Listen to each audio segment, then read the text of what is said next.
Welcome to One Last Take, a podcast about seeing film from every angle. I'm Wes Skinner, and today I'll be covering Pixar's latest installment in its flagship franchise, a bleak and meditative take on a popular folk hero, and an Australian horror/romance hybrid. Hope you enjoy.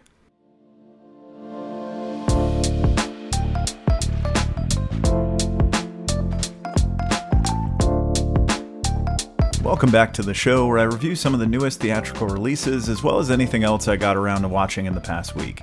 This week was jam-packed for me, with 3 new releases, a couple rewatches of some old favorites, and a cult hit from the 90s I'm kinda surprised it took me this long to get around to. So without further ado, let's get started. As always, we're kicking things off with the new releases, and this week was a pretty eclectic one. But if there was one connecting thread between the 3 movies, I have to admit that they all came pretty close to making me cry. The first is the latest in an animated series known for churning up tears in its audience, and that's Toy Story 5.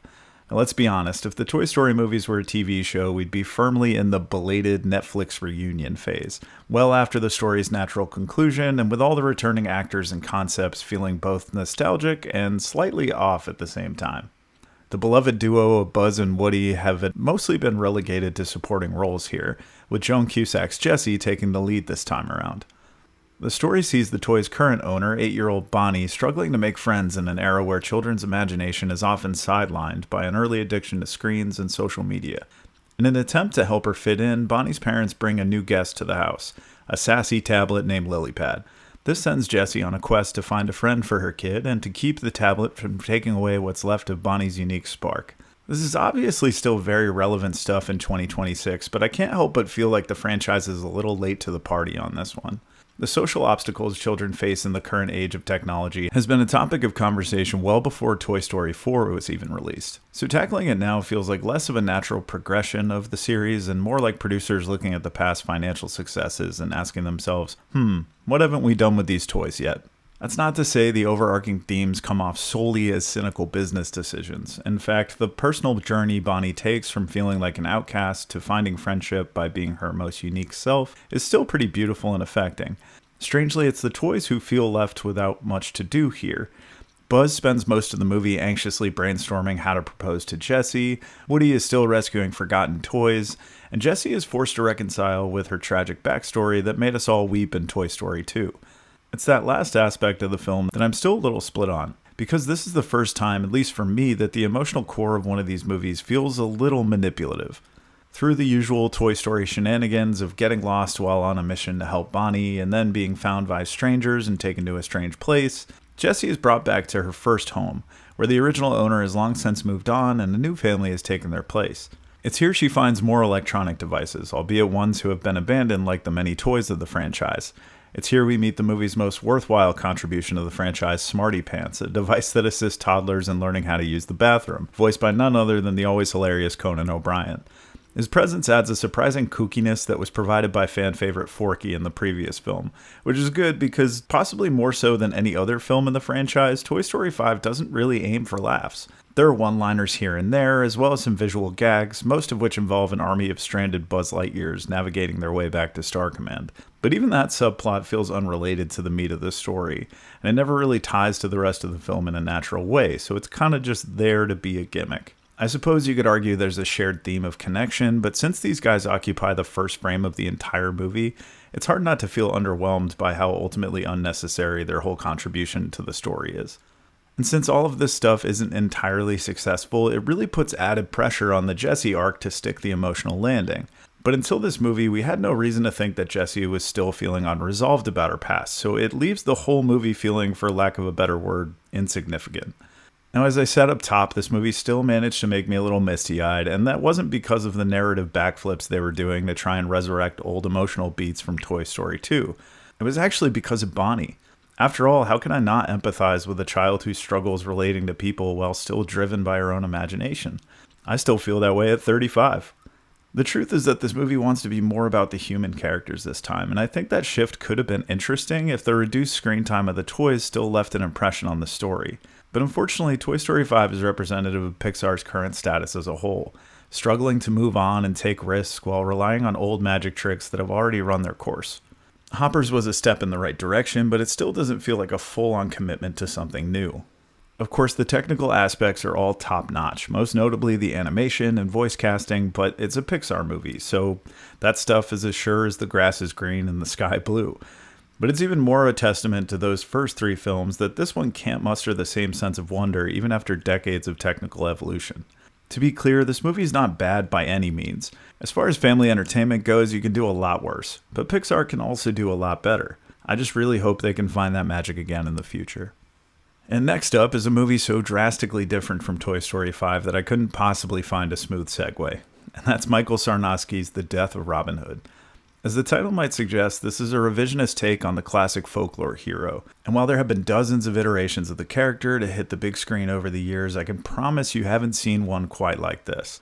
Hugh Jackman stars as the titular outlaw, now seemingly retired and wandering the countryside, neither searching for purpose nor choosing to die, but merely surviving. He spends his days hunting wildlife and fending off attacks from those seeking retribution for his past crimes.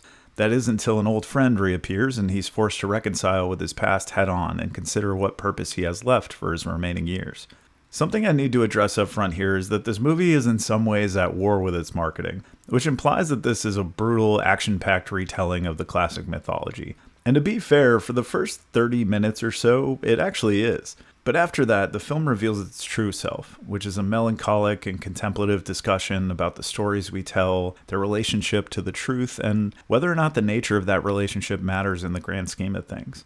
Similarly to his film Pig, Sarnowski sets up his audience for sensational, action-packed thrills, only to use that tension as a backdrop for something far more introspective.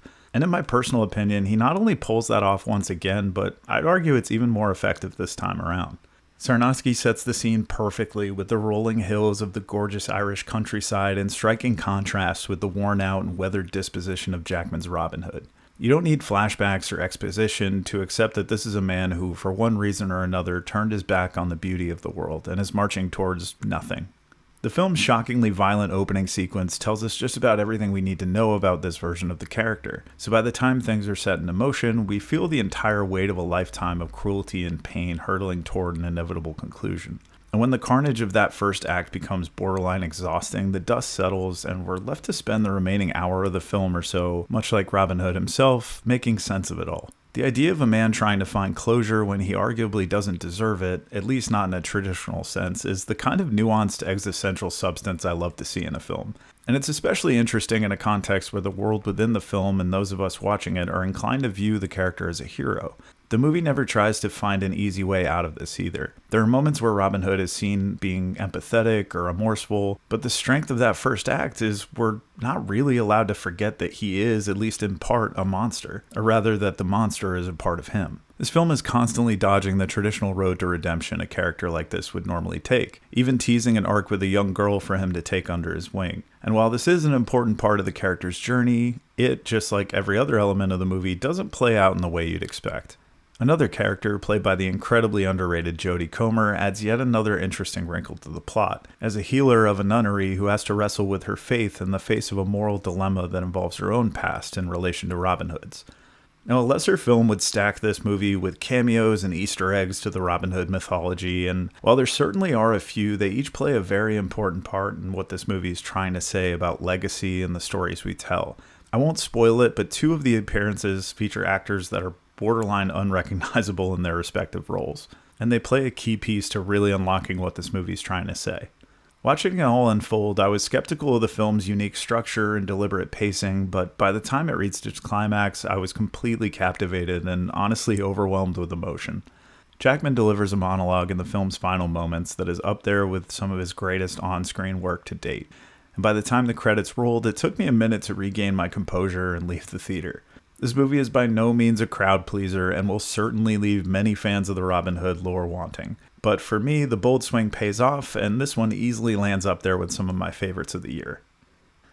The last theatrical release I got around to this past week was Australian horror film Leviticus.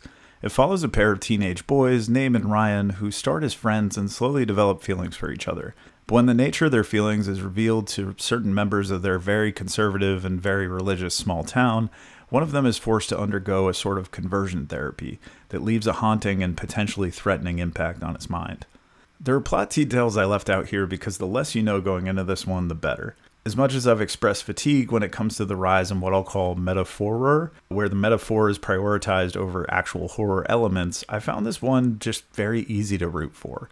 This is Adrian Chiarella's feature film debut, and he more than makes up for the low budget with a great sense of tone, well-directed performances from leads Joe Bird and Stacey Clausen, and just enough solid set pieces that justify this being more than a straightforward drama. But since the film sets a very organic and grounded tone, it's pretty easy to connect with these characters and their sense of loneliness in a town whose only defining features are its radically religious population and an abandoned mill at its center. This even allows us to empathize with Name's mother, who is outwardly cold and at times flat-out cruel towards Name, clearly feeling lost herself and leaning into religion for that sense of community and belonging. The film is bleak and brutally honest when it comes to its core theme of trying to find love for your true self when society denies you that. But I was most impressed by the way it deftly threads the needle between being a queer horror that acknowledges these struggles while ultimately providing a hopeful message. It's honestly overwhelming how many exciting new voices we're getting in horror this year, and I'm happy to say I think Chiarella is another one. And that's all the theatrical releases I caught this past weekend, but unlike the week before, I was able to watch some stuff outside the theater. I started with a couple rewatches of some old favorites of mine, Crouching Tiger, Hidden Dragon, and The Royal Tenenbaums. Despite its popularity and Oscar buzz at the time, I find Crouching Tiger incredibly underrated among modern cinephiles. Because of this, I've been determined to raise awareness for this film until it gets the respect it deserves.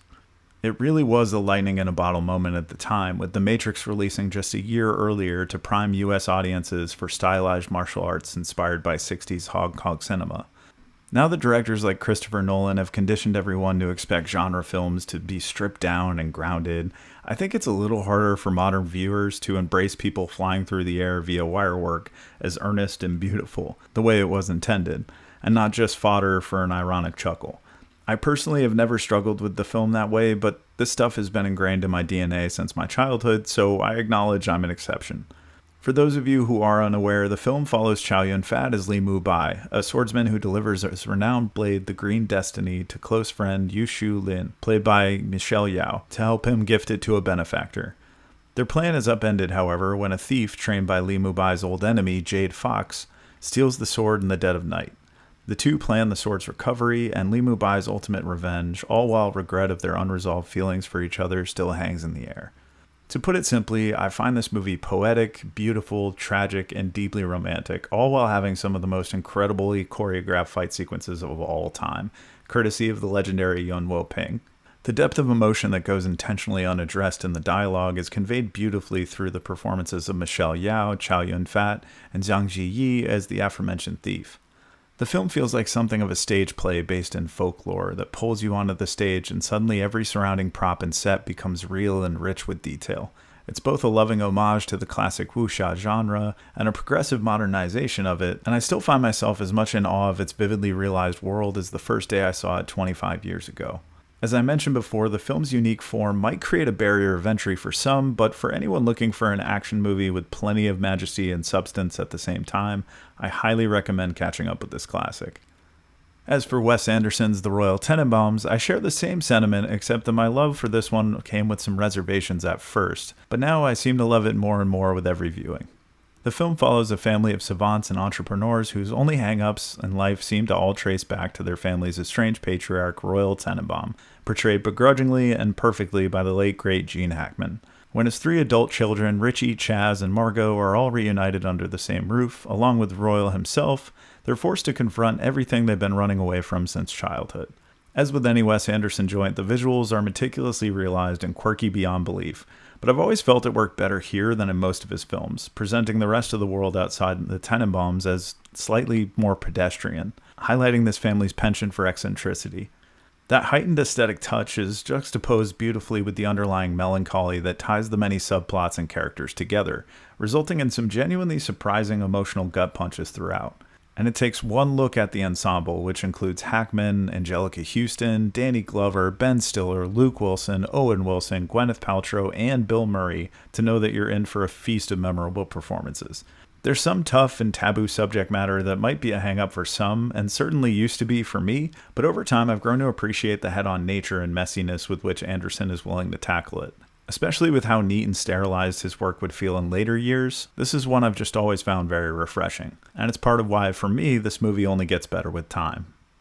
And finally, the last thing I watched this week was Bound, a longtime staple on my watch list, and my second excuse to bring up The Matrix on this episode, as this is the Wachowskis' directorial debut before blowing up the mainstream just a few years later. The film follows ex-con and plumber Corky, who, while renovating a Chicago apartment building, meets couple Violet and Caesar. After Corky and Violet engage in a sexual affair, Violet confesses that Caesar works for the mob, and she begs Corky to use her skills from her criminal past to help her set up Caesar and escape for good.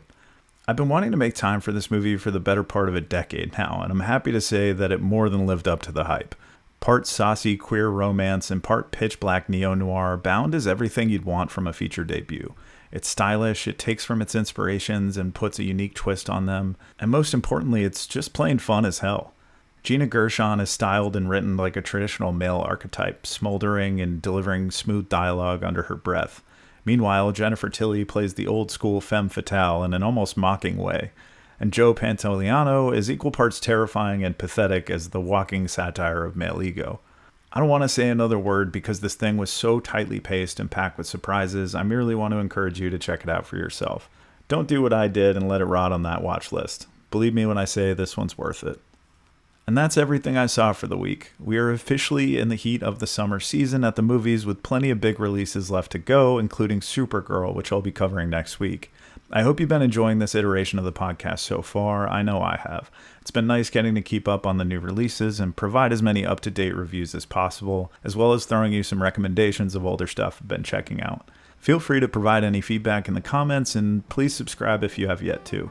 A reminder, you can check out more of my movie thoughts at @1_last_take on Letterboxd, and as always, thank you so much for listening. We'll see you next time.